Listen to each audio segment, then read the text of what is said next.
Maybe I'm just playing slow. You could just get good. Did you think of that as an option? Joe Brown, the thing is, I am good. Oh, That's okay. why I'm taking my time playing this game to get like all the good stuff. Something you can learn from me. Oh, okay. Um, Okay. but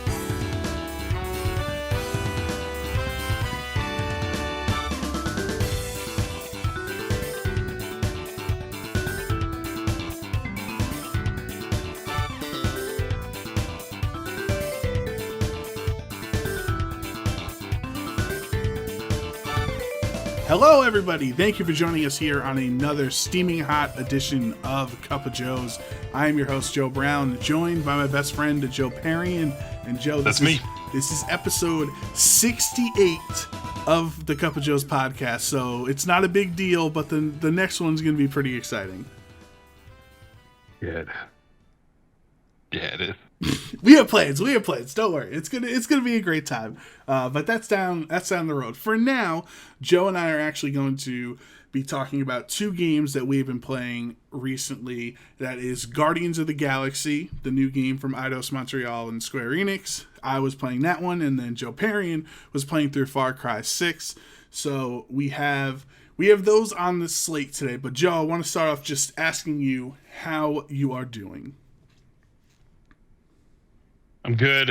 I'm good. Me and Joe talked about this earlier. My head has been bothering me all day, and Joe was like, "Have you drank any water?" And I was like, "I drank some, and I got some more, and now my head doesn't hurt that much anymore." So there we go. I'm a scientist. Let's not go that far. And then, are you offended? Are you offended that I called myself a scientist in front of a scientist? I'm offended. Yes. God, you're not a scientist. That'd be like if you sent me love, though. Thank you. That'd be like if you sent me a tweet of like a video or something. You're like, "Hey, I'm a video editor," and then I would just get so mad. I was like, "No, Joe, that's not how this works." Look what I did. I made this video, and it's just me giving you like the peace sign and sticking out my tongue and be like, "I'm a video editor." Okay, well, first, before we talk about the games, I have to ask you a question. I have to talk about a situation that happened to me, and I need to know if I'm a bad person or not, okay? So, I was at work, hanging out, maxing, relaxing, chilling, all cool, shooting some people outside of school. We were in the lunch area. I was just eating my lunch, whatever. It was before the big game was going on. And I noticed, so everything is super spread out because, COVID protocols and whatever. Nobody sits with anybody. Everyone's by themselves. They're in their own lunch breaks and stuff. And I noticed, I was walking by when I was going to throw my stuff out. I saw a person had I don't know if it was a Pokemon stream or a YouTube video on or something like they were watching like a Let's Play of someone playing through maybe a Nuzlocke or something like that. I couldn't tell. I just knew it was Pokemon because I know that interface of like your person on the left, the enemy on the right, and they looked like Pokemon, And I didn't say anything. I just walked on with my life. I didn't introduce myself. I didn't know the person. I'd never met them before. And I didn't know if I wanted to start this whole conversation up. This person's just enjoying their lunch, watching some video or something like that while they're on their lunch break. So, should I have introduced myself? Like, we had something in common, or should I just hung out, went on my merry way, and done my work? I don't know. Are you saying, are you a bad person for not talking to them about Pokemon? Yeah, because we have the common interests. Like, I could have said, like, "Hey, I play Pokemon, blah, blah, blah." Well, here, take it from this perspective. Do you think that person wanted to be bothered by someone randomly being like, "Hey, I also play Pokemon"? Are you a good person for not bothering them in their time off to eat lunch and have 30 minutes alone and watch what they want to watch without before going back to work? And that's what I was thinking. That was my dilemma. Was I thought I don't want to bother this person if they just want to be left alone. But it's not like they didn't look mean or anything. They were just sitting there eating their food and had headphones on watching the video. So they weren't like looking threatening or looking mean or anything. Just a regular person. No, I know. I don't think you're a bad person for doing that. Okay. Thank you, because it happened the other day, and I've been thinking about it since. Because it's like, should I have said hello? I could have made a friend at work, you know. That's up to you, my dude. I think you're fine. Okay, good. There's always next time, Joe. There's always next time. There's always next time. Okay, so on our 2 topics at hand today, Joe, which ones are we going to tackle first? We're going to tackle both at the same time, and this is how we're going to do it. We're doing a whole new way of doing Cup of Joes here, folks. We're going to do both things at the exact same time, and this is how it's going to work. Joseph, I'm going to ask you a question, and then you're going to ask me a question. Okay? Okay, that is not what I thought was going to happen. What I thought was going to happen was you were going to go 3, 2, 1, and then I'm just like, so Guardians of the Galaxy, and you're like, all right, so Far Cry 6, blah, blah, blah, blah, blah. We're just talking over each other the entire time. Just screaming for approval from the void? Yeah, no. Okay. I think I'm definitely not down with the way you're suggesting to do it, because I think we're going to get confused. It's going to be fine. I'll start. Joseph, in your general playthrough, how long did it take you to beat the game? How many hours did it take you to beat the game? Did they give you a percentage of how much of the game you beat? So I didn't have like a stopwatch on me, so I don't know exactly to the minute how long it took, but it took either 17 or 18 hours to beat. Somewhere in between there. And there's 16 chapters, so that's like roughly, what is that, like an hour and 10 minutes per chapter, hour and 15 per chapter, something like that? I don't know. I'm not good at math. Hour and 5 minutes, maybe, per chapter? I don't know. You did it. But you beat it in under 20 hours. Mm-hmm. Did you 100% it? 81%. Towards the platinum. I'm 81% towards the platinum. 81%. That's great, Joe Brown. That's an amazing accomplishment. I'm not going back for the platinum. I'm not doing it. That's fine. Totally understand it. All right. That's my question, Joe. It's your turn. Okay, Joe. While you have been playing Far Cry 6, how many hours have you invested into it so far? Thank you for asking. I have currently put in 16 hours into Far Cry. Almost equivalent to how many hours you put in to Guardians of the Galaxy, right? Mm-hmm. Yeah. Great. Is there a second part to that question? Follow-up question. How far towards completion are you on Far Cry 6, Joe? Even better question. 16 hours with 956 kills in the game, and I've only completed 42% of this game. Wow. I have not even covered half of the map yet. I am so overwhelmed with playing it. I just want to get through the game. It's great. The game's great. But I'm slowly losing enjoyment for how big it is. And I guess it's my problem. So that's the question. That's the road I want to go down here. I want to discuss with you. Is it too much of a good thing? Like the way, if some food can be too sweet or something that it actually tastes bad. Is it too much good stuff and it's too heavy that if the experience was a little lessened and a little more tight, it would be a better experience for you? I think we've talked about this before. Every game is more of leaning towards this open world. I'm going to call it an open world policy instead of an open door policy, if you will. Oh, you're such an RA, Joe. Oh man, who would have thunk? Who would have thought? But even Halo, the upcoming Halo game. I don't know if you know much about it, Joe Brown, but the multiplayer for the Halo game is free. You don't have to pay for that. You can just you don't have to own the game to play the multiplayer. You can just jump in and play Slayer all you want for free. The campaign is what costs money. That's what you're going to buy. But they're moving towards this Destiny style open world game, which is interesting, but also open world. most games that I'm picking up now that are coming out are open world. Like, we'll think of the big ones like GTA, Red Dead Redemption. Most of all the Far Cry series seem to be a little bit open world. And your Bethesda games are at least adjacent to. Yes, they're very wide. If they're not open world, they're very wide games.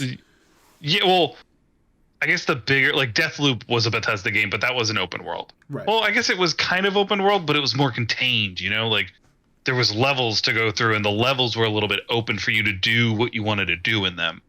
But you had a clear objective of where you were going. These games have a clear objective of where they want you to go, but they're just like, here are all of your objectives to do. Here are 4 different timelines. Here are 4 different main objectives that you can go do right now. You just have to pick what area you decide you want to start in. And it's like, okay, well, I start in this area and I start doing all this stuff. Well, this area also has a bunch of other little objectives I can start doing. Well, I can go do this. I can go find this. I can go do this. I can go do this. And then I'm so in this area that when I complete it, I'm like, man, great, I completed it. And it's like, oh, go do this to 7 other areas. Oh, now. Wow. Well, it's not. Sorry, I exaggerated. It's like 3 to 4 other areas, like before you even get to the final boss. So it's like, and plus there's fast traveling, but if you fast travel, you miss on the little things that you could pick up, like the different caches and the different like resources you use to make your special weapons and your supreme backpack things that you can use, which are really fun to use. Like that's the cool thing about the game is these cool weapons that, like, I have a gun that shoots CDs, and the CDs are the Macarena, I think. Oh, that's funny. Yeah, so like when you look down like the sights, it's like you can hear the music playing from the thing. That's awesome. And the companions are so cool. Like an alligator. There's an alligator that's your companion. There's my favorite companion is this little dachshund dog called Chorizo. And his back legs don't work, but he's got a little wheelchair that has pockets in it with wrenches and stuff as a joke because he's like friends with this guy named Philly. Like the characters are great. Like I just want to like streamline a little bit of it. You know, like I keep getting sidetracked by going to find this and find that. And like, I can't fly like an airplane across most of the map yet because I have to go and like, they purposely do this so you can't fly like air vehicles through most of this map to like discover parts of it. They have these anti-aircraft like weapons planted on the ground throughout the map that you need to go find. So you have to destroy them. And once you do that, then you can fly over. But at the same time you're doing that, you might as well do the other stuff that you're going to run into. So forget flying over the map. You know what I mean? Yeah, it's like there's too many things enticing you along the way to keep going towards the critical path. Yeah, and yeah, it's the same formula for a Far Cry game. Have you ever played a Far Cry game, Joseph? No, I have not. I mean, I've watched footage of it, and I watched my friend Chris. I watched him play the first like 3 or 4 hours of Far Cry 5 a couple years ago. So like I'm familiar. Yeah, the one with Joseph. Yeah, that was in like Wyoming. That one was crazy. That was crazy. That one is that Far Cry game was really fun.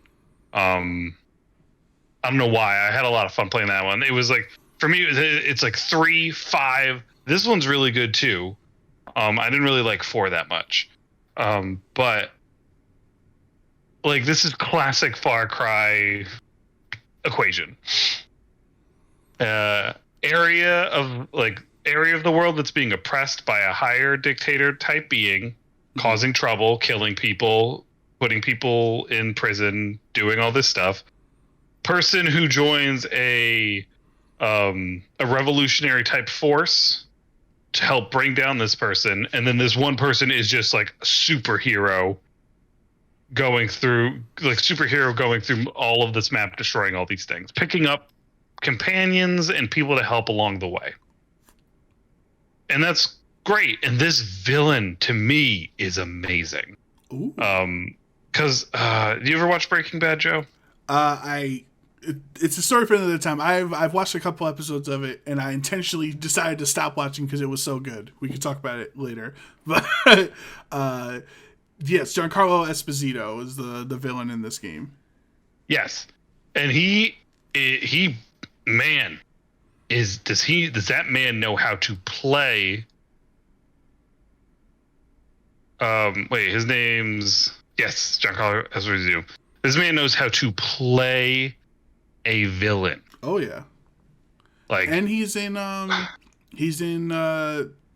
Mandalorian. Mandalorian. Thank you. He's a villain in that as well. So yes, he is a villain in the Mandalorian as well. This man is great. I get chills every time he's on screen.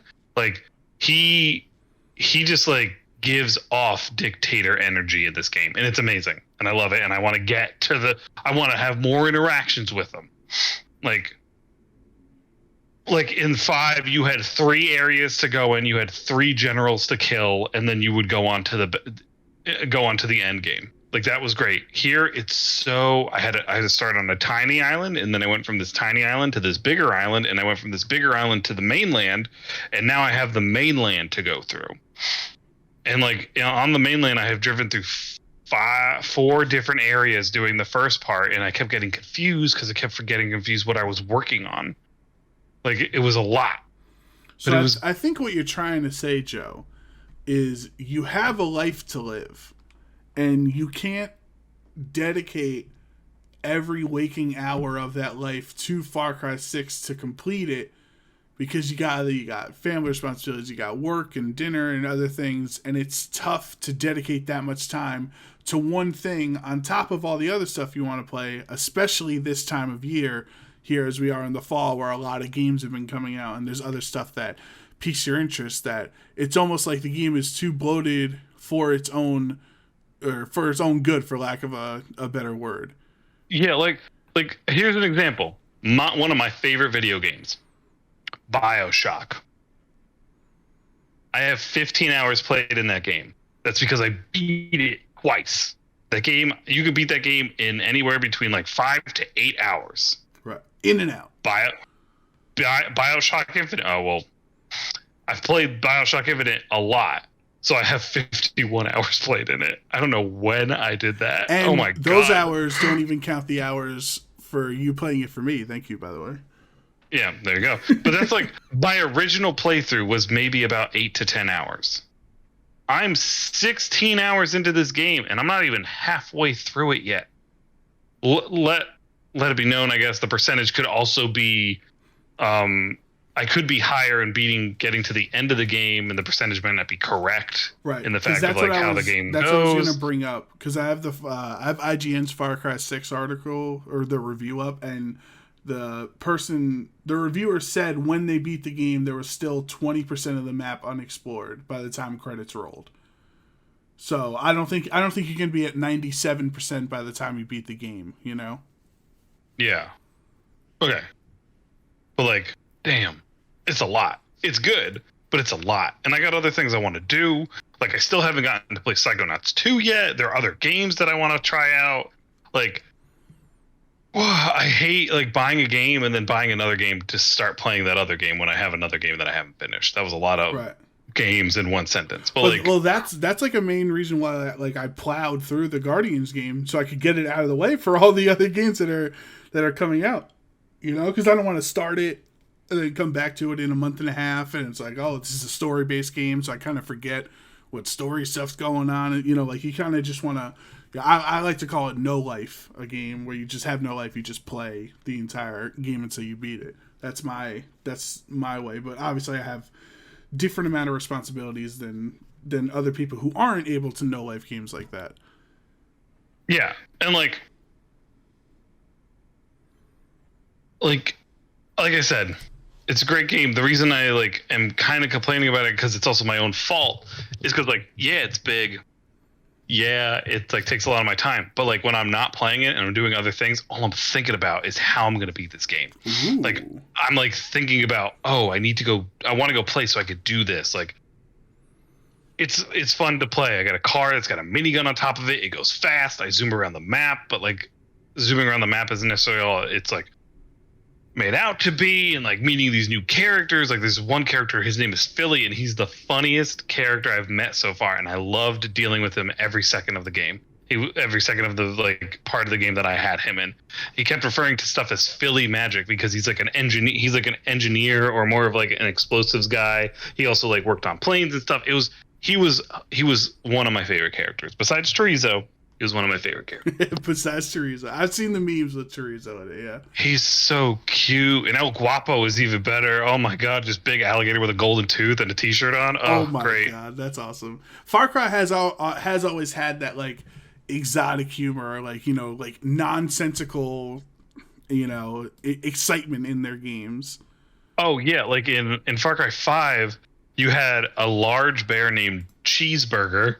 You had a dog named Bunker, but he was like the best. And then what was the other animal that you had? It was, oh god, I don't think I ever used it, but like Cheeseburger, Bunker, and one other character that I can't remember. I don't know. I'm looking it up. Look it up. Animal companion. Oh my god. Joe. Oh, and there was a bobcat. You could get a bobcat. This is even better. Anyway, Far Cry 6 is great. I suggest anybody who's into the series to get it. Even if you're not, check it out. It's a great game. It's just a lot. Make sure you have like, if you're gonna play it, you got a lot of time to play it because you're gonna be playing it a lot. All right. IGN gave it an 8. Would you say that that's a fair score? Obviously, you haven't beaten it yet, but just first impressions wise. Yeah, it's great. I would say it's an 8. Another complaint I have about it. I'm playing on the PC. I'm running a 2070 Super. The game's graphics don't look that great. Really? I'm kind of upset about it. It's like they're good. They're good, but they're not as good as it looks on like some of the game's like gameplay trailers that they show.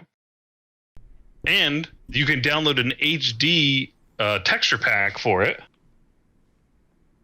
But the HD texture pack is literally the same size as the games, which is 42 gigabytes. Oh, Jesus. So you would be taking up 80 gigabytes of your storage for the game and this texture pack, and you can't run the texture pack without having 11 VRAM capacity, which I know doesn't make a lot of sense, but not a lot of cards have that much VRAM. That's not like a normal thing to have on a card. Mine has 8, and I think the 3090 and maybe the 2080 Super might have it, but I don't even think the 2080 Super has it. But like, I don't know. I'm a little upset about it. Okay, well, Joe, let's move on from Far Cry 6 to... Okay, and my question. Sorry, I trailed off. It's my turn to ask a question. Okay. Joseph, you saved the galaxy for us, right? You're welcome. Thank you. Tell me, did it have everything you wanted there to be in a Guardians of the Galaxy game? I feel like you are a big fan of the Guardians of the Galaxy, right? Yes, I love the Guardians. I'm not going to sit here and act like I knew who they were before the MCU, right? Like, I'm not going to pretend that I was some big Star-Lord nerd before the MCU, but ever since, like, I've read some comics, and both Guardians movies are in my top 5 in the MCU listings for me. I played the Telltale Guardians of the Galaxy game, as well as this one here by Eidos Montreal and Square Enix, and like I'm a big Guardians guy. Like Marvel Ultimate Alliance, that game, like I liked using the Guardians as well. I don't know what it is about it, maybe because I just inherently like space a lot, and in comedy it works out perfectly. So to answer that question, I would say it's hard to call it Guardians of the Galaxy because it's like you're talking about the movie, you're talking about the game. There was also a Telltale game called Guardians. So I'll say Square Enix's Guardians of the Galaxy is the cooler older brother and like everything that Telltale's Guardians was and better. So Telltale is obviously much more story-based, and it's not like the games are connected, so it's not a fair comparison, but the Telltale universe is a lot less combat heavy, right? It's a lot more story and interactive, and your decisions, quote unquote, matter narrative wise, and why that's important. This Square Enix's version has all that. It has the great characters. It has important dialogue options. It has dynamic relationships with your characters that change based off of your decisions and how you answer certain things, and the gameplay actually changes as well. So it's got the story, it's got the story importance, it's got the quote unquote your choices matter that I always like in games, and it has, I'll say, serviceable gameplay. It's fine. You only play as Peter Quill, which some people were upset about, but I think it just practically makes the most sense. How it works is you're Star-Lord, and you're commanding the rest of the Guardians. So I was wondering about how that was going to work. Like, do you switch off? Do you do this? So you're just Peter. Yep, so you play as Peter, and you're shooting your blasters, and everyone else is normal, and they essentially have cooldowns on their abilities. So, like, let's say I wanted to slam somebody with Drax. He was circle on the thing for me. Let's say you hold L1 in circle, and then it brings up Drax's abilities, and then you use one of his abilities, and then depending on how strong of an ability it was, it has either a shorter or longer cooldown again for you to use to have another action with Drax. So you have that with the other 4 members of the Guardians. So it's a pretty intuitive system. Like, even just something as small as, like, so for example, you have the X circle triangle square layout on a PS5 controller, right? Rocket is X, Drax is circle, Gamora was triangle, and square was Groot. And so their basic ability, which is the simplest and shortest cooldown, and like for some of them was like the most effective, like I think Rocket's basic ability was better than the other ones he levels up throughout the game. Their basic ability was the same input as their layout on the controller. So it's not like everybody's level 1 ability was X and everybody's level 2 was circle or whatever. It was like Gamora's basic ability was triangle. So that way you could go L1 triangle, like if you need to do it quick. Or Drax's was circle, so you go L1 circle, so you can get, you know what I mean? Yeah. So that's like a really intuitive, like slick design for the gameplay. That, like, if you just need some type of quick action, you can do it. Other times you got to try to remember, okay, well, Gamora's triangle, but, like, I needed her X this time, whatever. I will say the combat, it doesn't really evolve as much. Sure, you get more abilities and stuff, but including Peter gets different abilities you can use, but, like, it really is most of the enemies are kind of just like bullet sponges that, all right, I'm just holding down R2. I'm going to shoot him. He's eventually going to die. All right, I'll have Groot root this guy up, or have Rocket do an explosion. And then I'll eventually get back to the good stuff, which is the story and the interactions and the narrative, which I'll give the game credit for. Because at first, remember, when we first saw the game at E3, we fell in love. We were like, this is awesome. This looks really cool. But the characters kind of looked like a little weird, in my opinion. It felt a little off, like with Rocket's little goatee thing. Excuse me, whatever. You get that little rat tail beard. Some of the stuff just like seemed a little weird.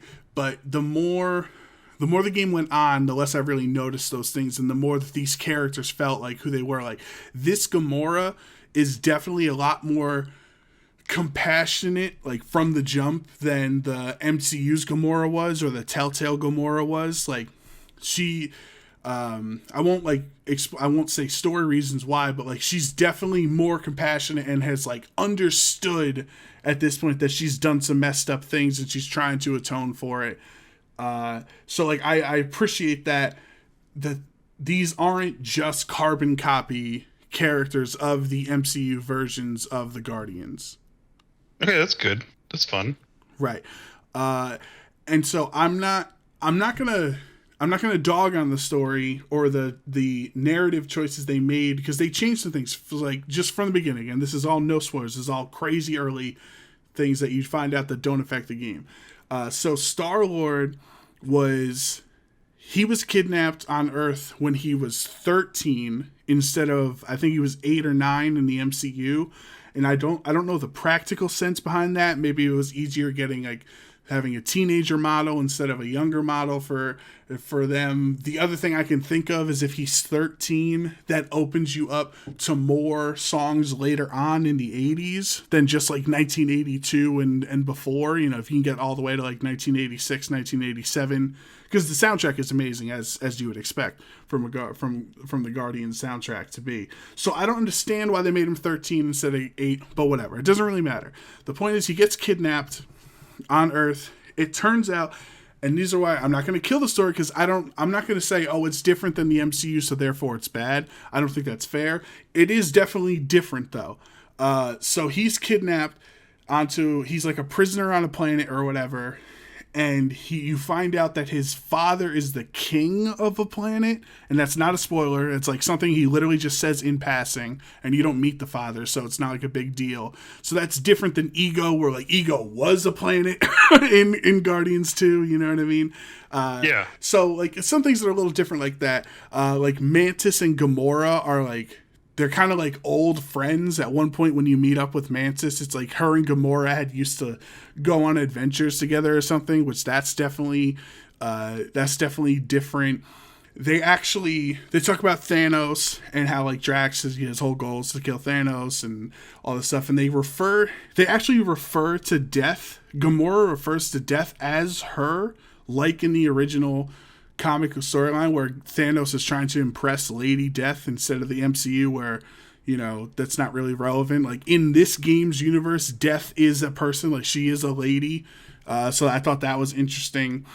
So there are some story differences that I'm not going to say are bad or good. It's just noteworthy to say that they are a little different.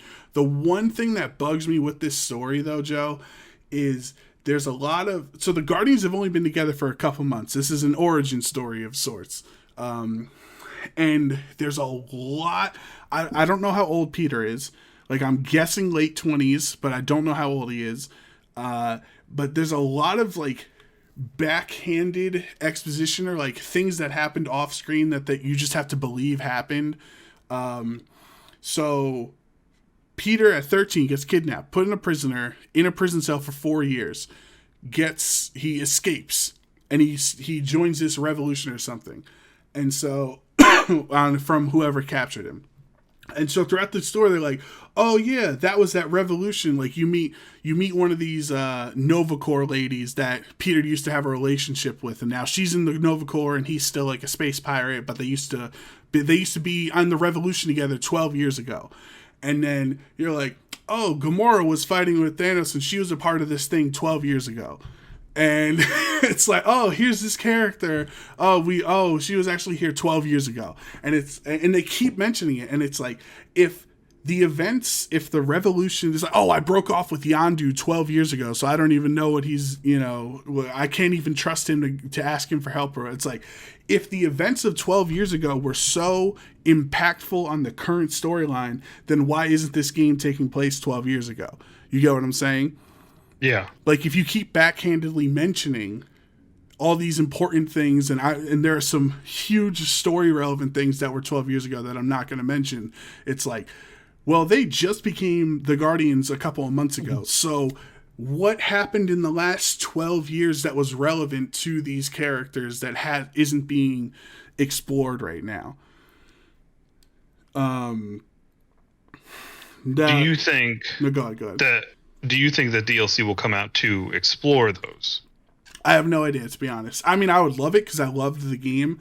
I will say, like, the characters and the interactions, and like, I really did quote unquote feel like Star-Lord, like choosing the answers of how you wanted to go about it. Different missions would play out differently depending on what decisions you made. Like we saw in E3, you excuse me, you had to trick this lady who was hunting monsters or collecting monsters, and you wanted to just like steal credits from her. And you can choose between pretending that Rocket is a monster to give to her, or if Groot is a monster the lady will pay you for, and then you're going to break him out later. And so the actual dialogue and the gameplay things are different depending on what scenario you choose. And then there's other characters, like, you know, the old like cliche of like in Telltale games, like this character will remember that. Things happen like that all the time throughout the game, and it'll be like you have an interaction with like Nova Corps members early on in the game, and it'll something like that'll pop up, and then like 10 chapters later, that character will come back and be like, because you influenced them earlier, you know, now they're here for this thing. I'm like, oh damn, that's really cool. There's this like this llama character that you find early on, and she just joins the ship. She's just like a pet llama. She's adorable. And one of the early missions when you get caught by the Nova Corps is they're like, oh, this llama might be, you know, weird alien technology or something. She might be illegal to have on the ship. So when they board our ship, you know, we might get arrested for like illegal, you know, whatever. And then Rocket also has illegal missiles and illegal weapons on the ship as well. And so you don't have time to get rid of both. And so the prompt is like, well, if they catch you with illegal weapons from Rocket, you know, we're going to get in trouble. But if they catch us smuggling an illegal alien onto this thing with the llama, we might also get in trouble. So you actually have to choose, like, and deliberate. And then later on, literally, like, I kept the llama, and then there was a scenario that played out, I don't even know, at least 8 or 9, 10 chapters later from that decision that was like, because, I forget the llama's name, so it was because the llama was on the ship, this thing happened. And I was like, oh wow, they really did plan out these things. It's not some of those fake decision-making things where it actually, they make you think that your decision's different and then you end up in the same spot anyway.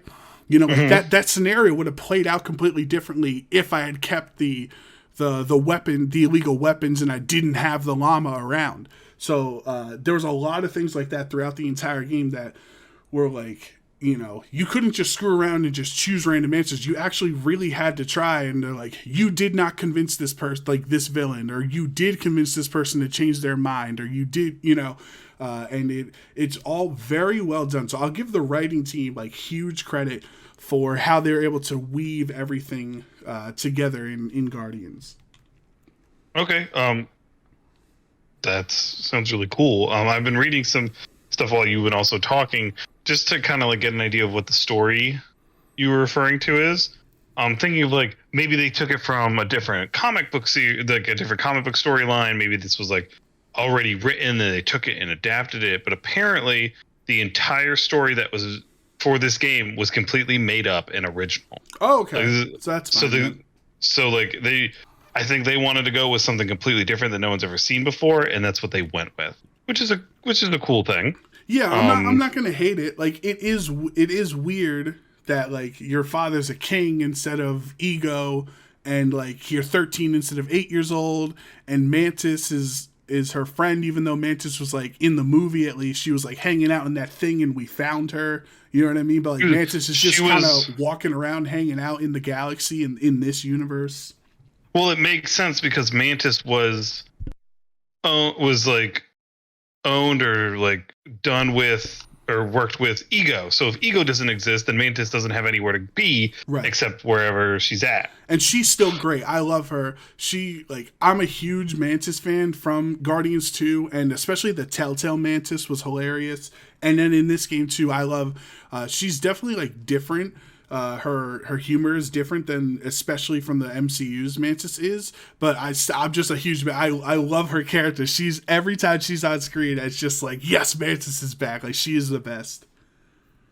Yeah, I want to get this game and play it, but I don't know if I have time to do this right now. And especially after kind of the conversation that me and you had off the podcast that we talked about, saying that maybe at the time it's not the best idea to get it with everything else I'm going to play and like blah blah blah.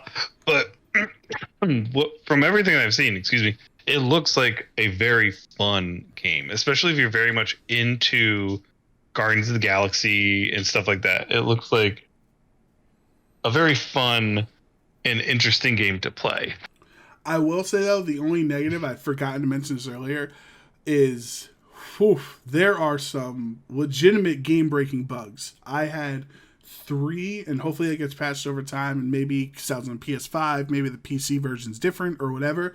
I had 3 separate scenarios where I had no choice but to turn the game off and go back in because I was essentially soft locked. In 2 of the 3 times were related to Groot, because each of the characters, they have these special environmental abilities. Like if there's a big wall in front of you that has a hole, you can tell Drax to punch a hole through and you can walk through. Or if there's like a small little area, that electrical area, you can tell Rocket to go through to like open the door that's locked or something like that. And so Groot has 2 of them. One, he can make a bridge from one side to another so you can actually walk across it. And he has one that can lift you up onto, like, it's like a little square, and you say, hey, Groot, lift me up. And he like just shoots you up in the air to a higher platform. And so I had multiple times where like I'm walking, I see the thing, and I hit like L1 and hit square for Groot, and then the trigger just goes away, and then there's nothing else that can happen, and I can't re-trigger Groot starting the bridge. And it was literally like 15 minutes of me running around this area like head on fire, screaming like, what the hell am I supposed to do? I know, I'm like, I see the colored like half bridge right there. I know this is where Groot is supposed to make a bridge so I can continue this journey. And then I eventually just reset my PS5 and went back in, and then the trigger did it right away the next time. And the other infuriating time, Joe, was there's a lot of collectibles. There's like fun outfits and like materials to upgrade your weapons and stuff, all like extra stuff that's fun. And there was one of the areas where Groot had lifted me up. I walked across, and there's a kind of like a very thin ledge that you have to shimmy across, you know, in many video games like Uncharted or whatever, like you got to shimmy across it like sideways to get through the ledge. Yeah. Like and I was perma-locked into the animation of the shimmy on the wall. So let's say, you know, point A to point B, and I have to shimmy across the wall to get to B, which was where the outfit was, which is where the costume was. I get from A to B, I hit forward, and the camera jumps me back to the shimmy, and now I can only go from B to A.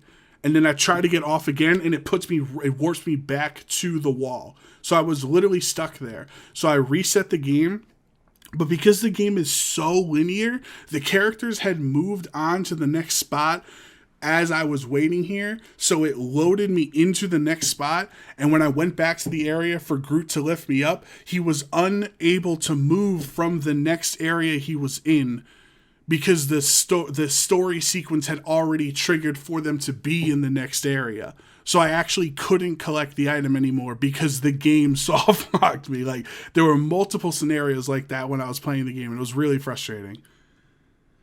Yeah, I can understand that. Oh my god, this sounds frustrating playing it like that. Because it was like, and it was just an outfit. It's not like it mattered. But what if that was the only outfit I didn't get in the game? Like, I missed more than that. You know what I mean? But like, if I collected every outfit except for that one, that would have felt infuriating. Because the game would not allow me to collect it. Yeah, absolutely. But okay, so we've had some hiccups, we've had some problems and whatever, but overall, how did we feel about the game? Overall, I loved it. I flew through the game like it wasn't a chore at all. Like, every chapter was connected from 1 to 2 to 3 to 4. It all flew seamlessly together, and like, I was like, wow, I can't believe, by the time I looked up when I was playing it, I was like, wow, I can't believe I'm this far into it already. And then my second play session, I was like, wow, I can't believe I'm this close to the end already. So I loved the game. It definitely has its faults. The combat is fine. It's a lot of damaged bullet sponges on bosses, and there's not many boss fights, and there's maybe like 3 or 4 that I remember that actually have different gameplay than just shooting it until it dies. But the humor is top notch, like always. The characters are great. Your story decisions actually matter. It's an awesome experience. I would give it an 8 out of 10. 8 out of 10. Okay, that's a cup of Joe's 8 out of 10 for both Far Cry 6 and Guardians of the Galaxy the game, which I think is pretty good. What do you think? I think so. I think I would just go. I'd also just want to like go back and look at the soundtrack and see what. This is just a pet peeve I've had, even with the Guardians movies. See what years the songs came out to if they're in the game, if they line up. You know what I mean? Because there were some late '80s songs in the game that I was like, "Whoa!" I don't know if Peter was on Earth when this song came out. That's just me being a loser, though. Did they deliberately say what day he was born? Yeah, the flashback. The game starts on his 13th birthday. Which is what date? I don't know. It would be if the MCU's Peter is 8 years old in 1982, then 5 years later is 87, right? But that's the thing now. We're not. This is completely brand new. Completely brand new. It could be any time, anywhere. Well, not anywhere. We know where. It was just any time. You know what I mean? So. Oh, hold on, Joe. The other thing that was really annoying, the only thing that was dumb was obviously they can't curse because it's a T-rated game. So, like, the characters would say, like, what the flark and schnoz and, like, just That's like. funny. That's awesome. It's funny. The first couple time it happens, but it's constant throughout the entire game where they're like constantly almost cursing and not doing it, so it loses its luster. And it makes even less sense that Peter says the fake curse words, because Peter should be saying, like, you know, quote unquote Earth curse words, and Rocket is saying space curse words, and Gamora is saying space curse words. Like, but it's just. It's a little heavy-handed, the amount of fake curse words they use. It brings the dialogue down a little bit in some scenarios. Okay. You've obviously never watched Battlestar Galactica, but okay. Because in Battlestar Galactica, they have, since it was on television, I think it was on Sci-Fi. I don't remember exactly what channel it was on, but they couldn't say the F word. Right. So instead of saying the F word, they said fracking all the time, which was hilarious to see them say that. But I get what you're talking about. It just got tiring, like Rocket being like, what the flork and flark is that snart? And like he'd do it like 18 times in 20 minutes. I'm like, bro, I get it. You can't curse, you know? Well, maybe that was bad writing then on their part. It's like just like cursing without really using the curse words, because then it becomes like, as you say, like just not fun. Because like it was funny at first, because I really did think that Rocket cursed. I was like, oh, did he just say the F word? Like, so, and it was like, oh, I get it. It's a space joke. They can't actually curse. I get it. And then like he said it 400 more times, and I'm like, oh my god. Okay, thank you. Wham bam, thank you, ma'am. Done with it. All right, Joe, let's get out of here so you can get more than 42% done with Far Cry. I need to. Yeah, okay, let's do it. I forgot how to end it. Thanks for joining us for the episode of Cup of Joe's. I have been your host, Joe Perry, and accompanied by my great best friend, Joe Brown. I'm happy you remembered me, at least. Yeah. We'll see you on the next episode of Cup of Joe's.